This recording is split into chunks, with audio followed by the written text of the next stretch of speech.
Join us today as we transplant this recently collected Korean quince from Kim's Bonsai Nursery.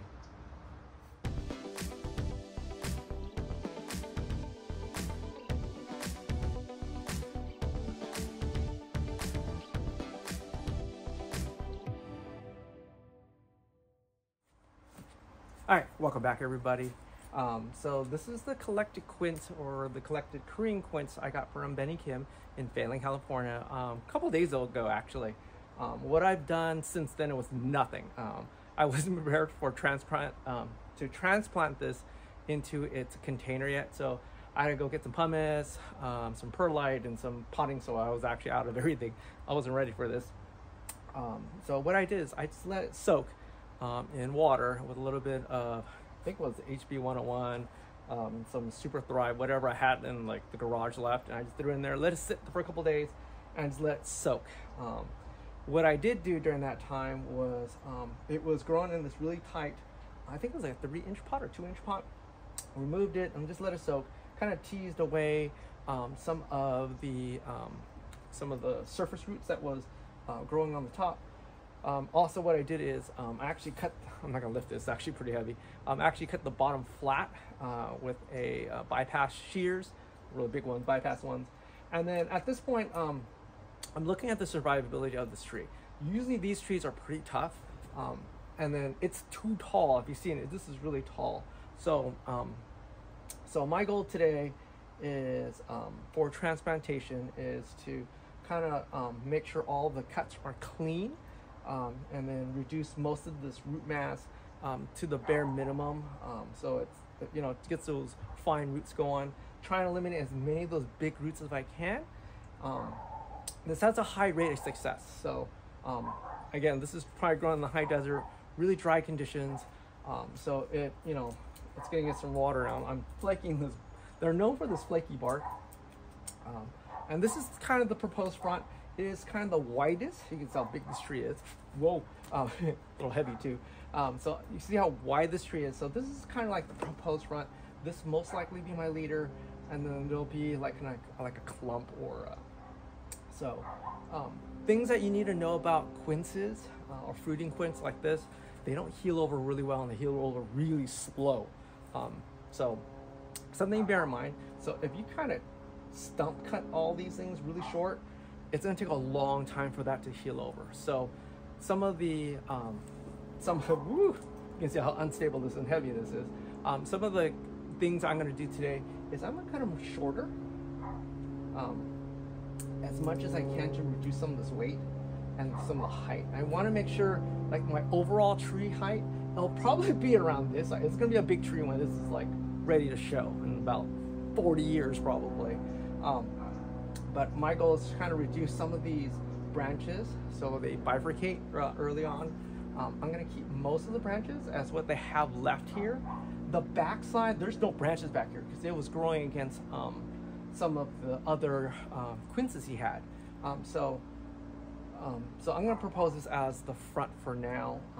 So before I bring it over to the other side so I can kind of work on it, and now my tools ready, is to, I'm going to kind of clean up all these surface roots that's growing on the trunk. I'm going to reduce all the branches to a manageable height, and then I'm going to reduce the root ball for clean cuts in this case, and then try to remove as much of the soil as I can before I put it into my my grow mix, technically, in a grow box. So let me get this going. I'll move it to the other side, and I'll flip the camera around so you can see what I'm doing.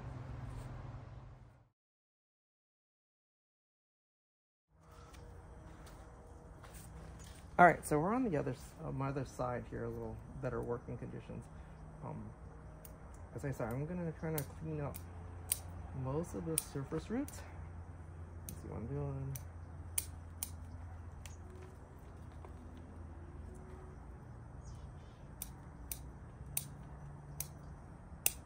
When I scouted it out, it was maybe like that was showing. Actually, less than that was showing, and this is pretty deep into this little growing area. It didn't look like this when I scouted it out. It was much smaller, and I wasn't expecting something this large. So just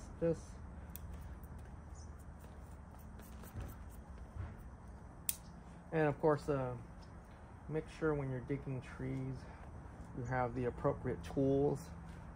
I was not underfunded per se, but I didn't bring all the tools I should have brought. So I actually dug this tree almost by hand at one point because all my batteries died. My saw, my shovel broke. Yeah, everything that could have gone wrong went wrong, but I still dug this tree out by hand. So right now I'm just cleaning that surface root, cleaning all this stuff as much as I can.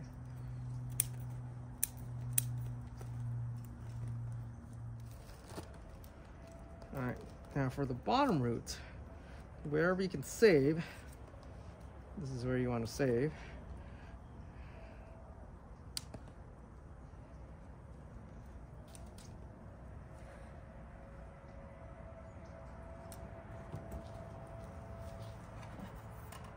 Some bigger tools.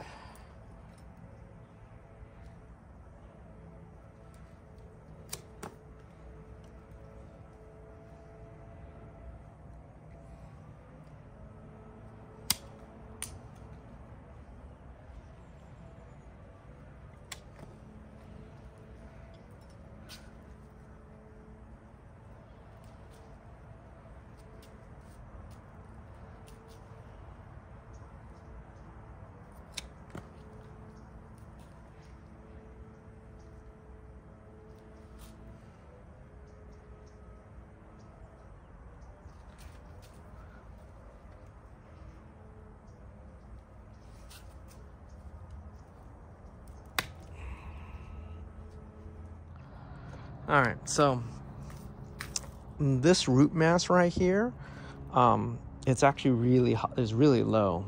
Ideally, if I can take a sawzall and cut it all the way across. The problem is I'm cutting a big root structure off.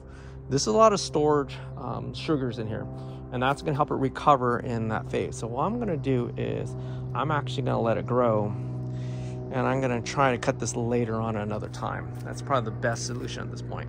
All right, so right now what I'm gonna do is I'm gonna take off the top. That's gonna be pretty quick and fun. All right, I'm not gonna get clean cuts, or I'm not gonna go for like what I do for springtime, but for this late season, I'm just gonna cut them as short, a little longer than I would normally do it. I wanna make sure there's enough energy for the tree to push roots down. That's really my priority for the next growing season.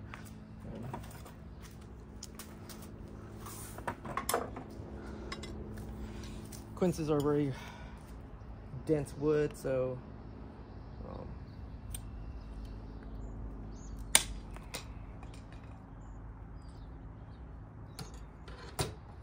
my opt for bigger tools.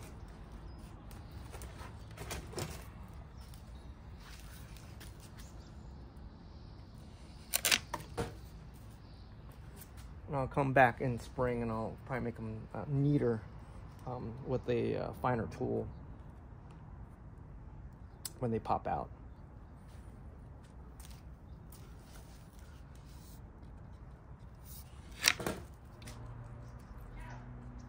Okay, I'm gonna take a sawzall because this is a nice main trunk. It bifurcates right here, and it's two parallel. So I'm gonna take a sawzall and cut it right there.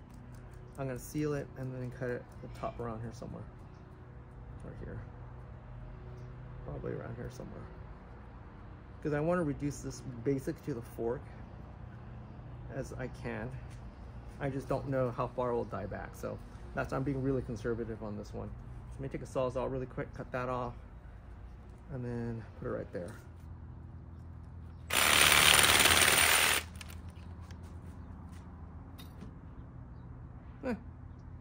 That's kind of cool. If you see, the thorns actually grew into each other, so that's kind of cool. It kind of felt like a lock and key. I'll seal that off.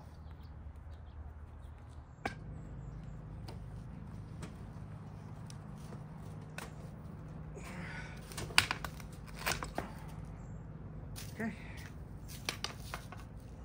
I think I lopped off about like 20 pounds. Oh yeah, so much more later.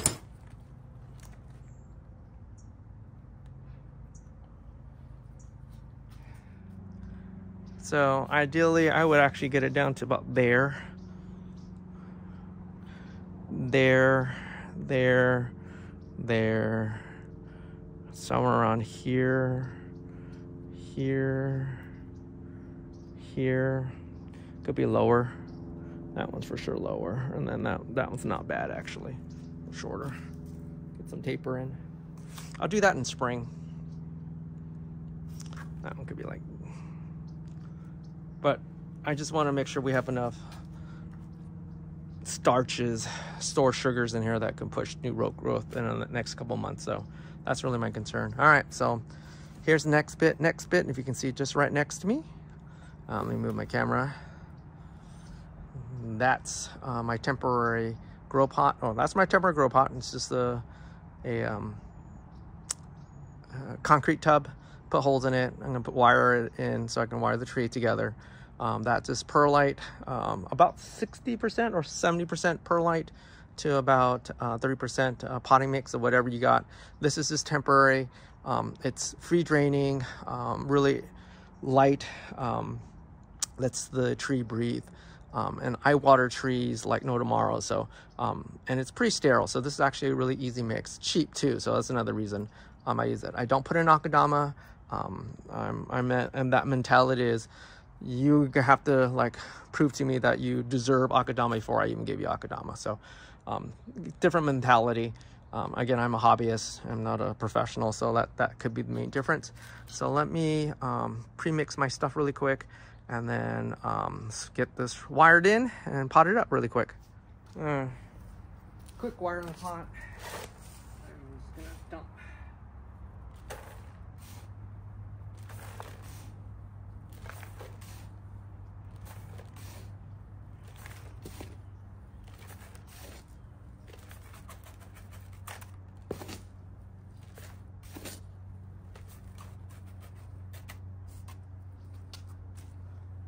The tree.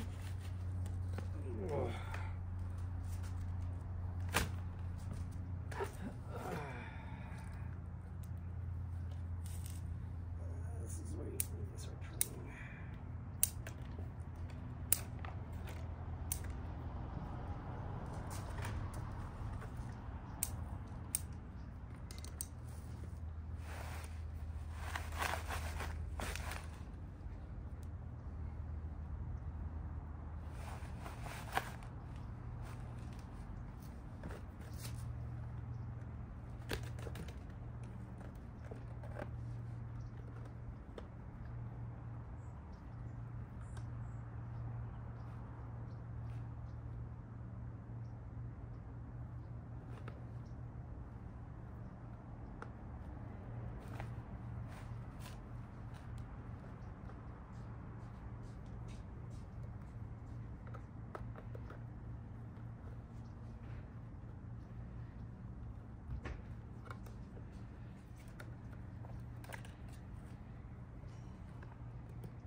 Burn it out.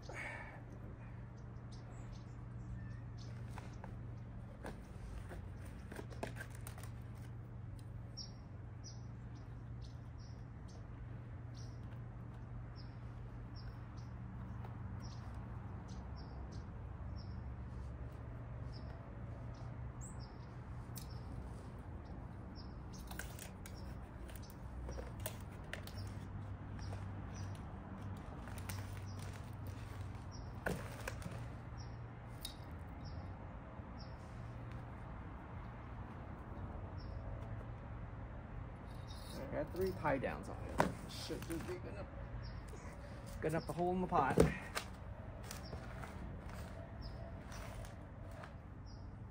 Yeah. Let me get it on the table. So much easier to work on.